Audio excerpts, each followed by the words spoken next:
अस्सलाम वालेकुम दोस्तों मैं आप लोगों से माज़रत ख़्वाह हूँ कि पिछली वीडियो में मैंने आप लोगों को बताया था कि मेरी जो नेक्स्ट आने वाली वीडियो है उसमें इंशाल्लाह मैं ये बताने की कोशिश करूँगा कि प्रोफेशन कैसे चेंज करते हैं, उसके लिए क्या क्या डॉक्यूमेंट चाहिए और कितना ख़र्च आएगा। लेकिन टाइम नहीं मिलने की वजह से, बिज़ी होने की वजह से मैं वीडियो नहीं अपलोड कर सका।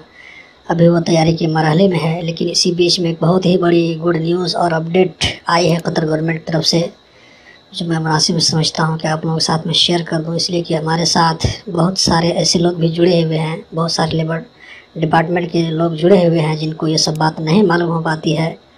तो मुझसे बार बार पूछते रहते हैं कि एग्ज़िट परमिट का सिस्टम क्या है, उसके बारे में बताएँ। तो दोस्तों इसी के बारे में मैं आज बताने वाला हूँ।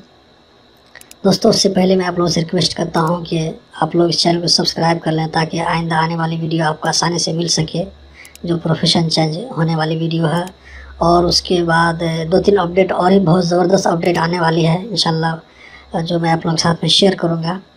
और जो आज की जो गुड न्यूज़ है वो ये है कि 28 अक्टूबर के बाद, मतलब कि आज जैसे मंडे है तो नेक्स्ट जो संडे आएगा, तो संडे के बाद से एग्ज़िट परमिट का सिस्टम बिल्कुल ख़त्म हो जाएगा। इस बात को ALSA डिपार्टमेंट ने इसको अनाउंस कर दिया है। 28 अक्टूबर के बाद से ख़ुरूज का सिस्टम ख़त्म हो जाएगा। लोग खुद अपना ख़ुरूज बना करके जा सकते हैं, और कि इसकी क्या सूरत होगी इंशाल्लाह मैं इसको नेक्स्ट वीडियो में, जब ये सिस्टम लागू हो जाएगा तो इसको कवर करने की कोशिश करूँगा। तो मिलते हैं अगली वीडियो में। तो अगली वीडियो देखने के लिए चैनल को ज़रूर सब्सक्राइब कर लें और घंटे के निशान को भी दबाएं ताकि आपको वीडियो अपलोड होते ही आपको नोटिफिकेशन मिल जाए। और इस न्यूज़ को अपने दोस्तों के साथ भी ज़रूर शेयर करें। तो मिलते हैं अगली वीडियो में। अल्लाह हाफ़िज़।